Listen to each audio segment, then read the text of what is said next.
Assalamualaikum warahmatullahi wabarakatuh. Perkenalkan, nama saya Ali Nafisa dengan NIM 251020202076 dari kelas BKIC. Pada hari ini saya akan mempresentasikan teori Gestalt. Apa sih itu teori Gestalt? Gestalt dalam bahasa Jerman itu artinya bentuk, pola, dan keseluruhannya utuh. Dalam pandangan Gestalt, kita memahami manusia tidak hanya melalui perasaan, perilaku, dan pikirannya saja, tapi kita juga harus memahami keseluruhannya. Yang artinya, jika kita ingin memahami seseorang, kita tidak cukup hanya untuk melihat dari satu aspeknya saja.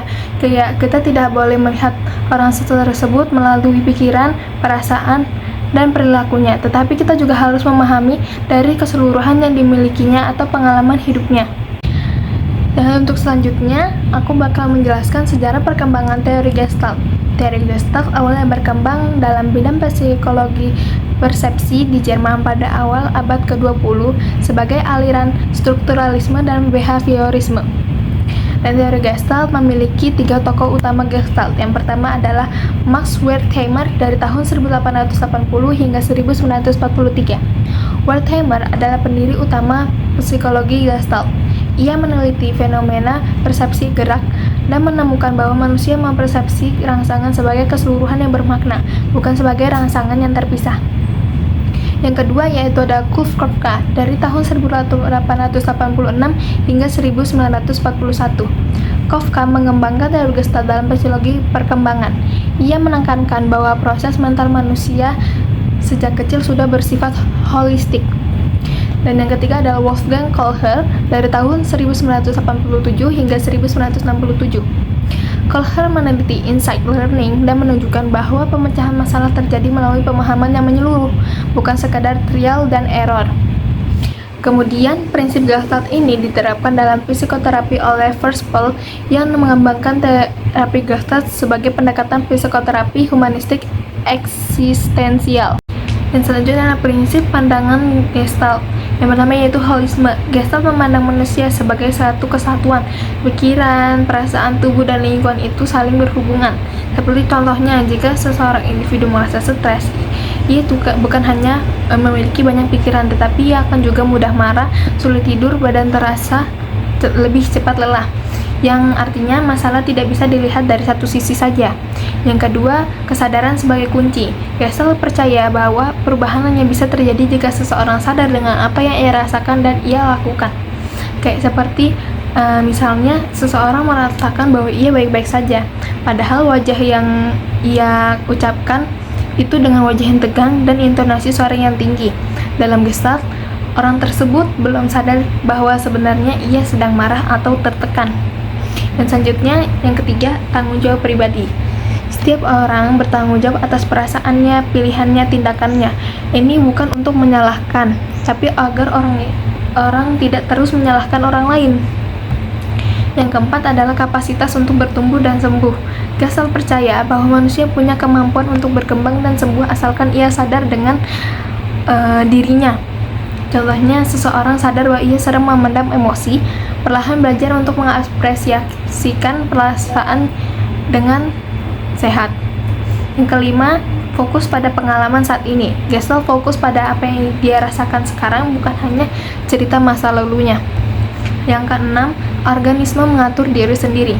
Manusia sebenarnya tahu apa yang ia butuhkan, tetapi sering tidak mendengarkannya. Seperti contohnya, ia merasakan kalau tubuhnya itu lelah, tapi ia tidak istirahat. Atau enggak hatinya sedih, berarti dia butuh didengarkan. Tapi hal itu terkadang membuat setiap individu kayak dia menganggap aku tidak butuh hal itu. Padahal setiap individu sangat membutuhkan hal itu. Masalah muncul ketika kebutuhan ini sering diabaikan. Dan selanjutnya adalah konsep dasar terapi Gestalt. Yang pertama ada holisme. Gestalt melihat manusia sebagai satu kesatuan utuh, bukan bagian-bagian terpisah. Seperti pikiran, perasaan, tubuh, dan lingkungan itu mereka saling mempengaruhi. Jika salah satu berbagian bermasalah, maka bagian lain juga akan terdampak. Contohnya saat kamu merasa cemas, pikiran kamu akan kacau, perasaan kamu gugup, atau tubuh kamu menjadi gemetar. Yang kedua ada fokus pada di sini dan saat ini. Gestalt lebih fokus pada apa yang sedang kamu alami sekarang, bukan hanya cerita masa lalu. Kayak mungkin cerita masa lalu boleh dibahas jika hal tersebut masih mempengaruhi atau masih terasa sampai sekarang. Dan yang selanjutnya ada kesadaran atau awareness. Maksudnya dari kesadaran adalah berarti kamu sadar atas apa yang kamu rasakan, pikirkan, dan reaksi tubuhmu. Kayak semisalnya contohnya kamu mengatakan kamu baik-baik saja, padahal sebenarnya saat kamu mengatakan itu kamu sedang sedih, atau saat kamu mengatakan itu reaksi tubuhmu tuh sedang tegang begitu, atau kamu mengatakan kamu baik-baik saja, kamu dalam keadaan marah, bisa seperti itu.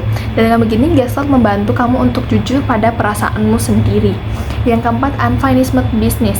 Ini adalah perasaan yang pernah terjadi di masa lalu tapi tidak pernah diselesaikan. Misalnya marah yang dipendam, sedih yang tidak pernah ditangisi, kecewa yang tidak pernah diungkapkan.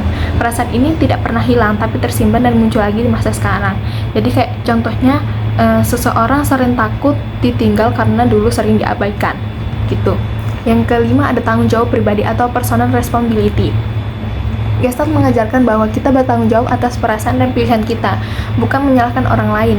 Kayak misalnya seseorang mengatakan aku marah karena dia, itu salah. Yang benar adalah kamu mengatakan aku merasa marah. Dengan begitu kamu akan sadar bahwa emosimu adalah milikmu. Jadi apa yang kamu rasakan, kamu tidak boleh menyalahkan orang lain, karena itu adalah perasaanmu sendiri atau emosimu sendiri. Yang keenam ada organisme self-regulation. Manusia sebenarnya tahu apa yang dibutuhkan, tapi sering mengabaikan perasaan, memaksakan diri, tidak mendengarkan tubuh. Kalaupun kamu sadar, mungkin ia bisa mengatur hidupnya yang lebih sehat. Seperti saat dia merasa lelah, berarti dia butuh istirahat. Saat dia merasa lapar, berarti dia butuh makan. Saat dia merasa sedih, berarti dia butuh teman atau tempat untuk bercerita atau didengarkan. Yang terakhir adalah value theory. Perilaku ini sering dipengaruhi oleh lingkungan dan situasi. Jadi seseorang tidak bisa dinilai tanpa melihat konteks hidupnya. Seperti contohnya seseorang saat berada di lingkungan rumah, dia cenderung lebih aktif, lebih gembira. Nah, tapi saat sudah berada di luar lingkungan rumah, dia cenderung menjadi pendiam atau lebih penyendiri. Dan hal ini bukan dilihat dari seseorang itu yang bermasalah, tapi karena lingkungannya yang berbeda. Yang selanjutnya, tujuan terapi Gestalt. Tujuan Gestalt adalah membantu seseorang agar lebih sadar dengan dirinya, pikiran, perasaan, dan tindak-tindakannya. Masalah emosional juga terselesaikan, lebih bertanggung jawab, lebih dewasa secara emosional dan juga mampu menyesuaikan diri dengan lingkungannya. Seperti seseorang tidak lagi mudah marah karena ia mampu untuk mengelola emosinya. Yang selanjutnya teknik terapi Gestalt. Yang pertama adalah empty chair teknik kursi kosong. Teknik ini dilakukan untuk menghadirkan kursi kosong yang seolah-olah diduduki oleh orang yang bermasalah dengan dirinya atau bagian dari dirinya sendiri. Dengan begini, ia diminta untuk berbicara langsung kepada kursi kosong tersebut untuk mengungkapkan perasaannya selama ini ia pendam dan menyelesaikan konfliknya secara batin. Seperti contohnya, ia memiliki amarah kepada orang tuanya, tapi ia tidak berani untuk berbicara hal tersebut. Dalam terapi ini, ia diminta untuk duduk menghadap kursi kosong dan berkata apa yang ia rasakan. Dengan cara ini, emosi yang selama ini ia pendam bisa keluar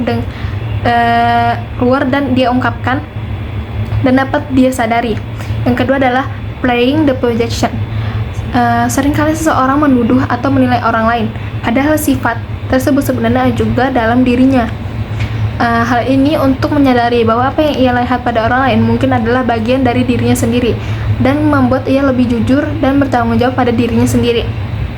Kayak misalnya dia mengatakan kepada temannya bahwa temannya itu egois, padahal sikap yang dituduh kepada temannya itu juga ada pada dirinya, tetapi ia tidak menyadarinya dan tidak mengakuinya. Dalam terapi ini akan membuat ia sadar apa yang ia tuduh kepada orang lain juga sebenarnya ada pada dirinya sendiri. Yang ketiga adalah reversal teknik pembalikan. Teknik ini diminta klien untuk kebalikan dari sikap atau perilaku yang biasanya ia lakukan. Seperti padahal dia itu seseorang yang pendiam, tapi dalam terapi ini membuat ia untuk bersikap lebih tegas atau kebalikan dari sikapnya tersebut. Dari terapi ini membuat klien menyadari bahwa sebenarnya ia memiliki kemarahan atau keberanian yang selama ini ia tekan. Yang keempat ada take responsibility. Dalam teknik ini, klien diminta untuk mengakhiri setiap pernyataan dengan kalimat tanggung jawab, seperti saya merasa cemas saat berbicara di depan umum, dan saya bertanggung jawab atas perusahaan itu. Hal ini untuk membantu klien menyadari bahwa perasaan adalah miliknya dan mengurangi kebiasaan menyalahkan orang lain. Dengan cara ini, dia bisa menjadi lebih berdaya dan sadar atau lebih kuat atau ya sadar gitu ya. Yang kelima ada fokus pada bahasa dan pola bicara. Gestalt sangat memperhatikan cara klien berbicara karena bahasa mencerminkan sikap kehidupannya. Kayak biasanya dia itu menggunakan bahasa pasif menjadi aktif. Kayak biasanya contohnya dia itu sering diajak nongkrong sama temennya, dan padahal dia uangnya pas-pasan, dia mau nggak mau kayak mengiyakan ajakan tersebut. Nah, dalam terapi ini membuat dia untuk melakukan kata yang sebaliknya. Jadi kayak benar-benar apa yang ia rasakan dia ungkapkan. Jadi kayak misalnya diajak nongkrong, nah padahal uangnya pas-pasan, dan akhirnya dia menolak ajakan tersebut. Dan kayak di sini tuh kayak bisa dia membuat orang tersebut sadar apa atas pilihannya begitu. Yang keenam adalah staying with the feeling, tetap bersama perasaan. Banyak orang terbiasa menghindari perasaan seperti menahan tangis atau menahan amarah. Nah, teknik ini justru mengajak klien tetap bersama perasaannya, tidak lari dari hal tersebut. Jadi kayak misalnya orang tersebut merasa tertekan dan ia ingin menangis, kan biasanya ya pendam, dia tahan. Dan dalam teknik ini ia harus kayak mengeluarkan apapun perasaannya, ingin menangis, ingin marah, ia keluarkan agar dia merasa lebih lega dan sadar atas kebutuhannya. Yang ketujuh adalah dreamwork atau kerja dalam mimpi. Dalam Gestalt, mimpi dianggap sebagai bagian dari diri klien, bukan simbol rumit yang ditafsirkan oleh terapis. Setiap tokoh atau benda dalam mimpi dianggap mewakili bagian dari diri klien sendiri. Jadi kayak misalnya dia itu mimpi dikejar orang. Nah, dalam mimpi tersebut bisa mengatakan bahwa dia itu memiliki ketakutan yang ia hindari dalam kehidupan nyatanya. Yang selanjutnya adalah peran dan fungsi terapi Gestalt. Yang pertama dari peran terapi Gestalt, yaitu fasilitator kesadaran, yaitu membuat klien sadar atas apa yang ia rasakan atau perasaan, pikiran, dan perilakunya.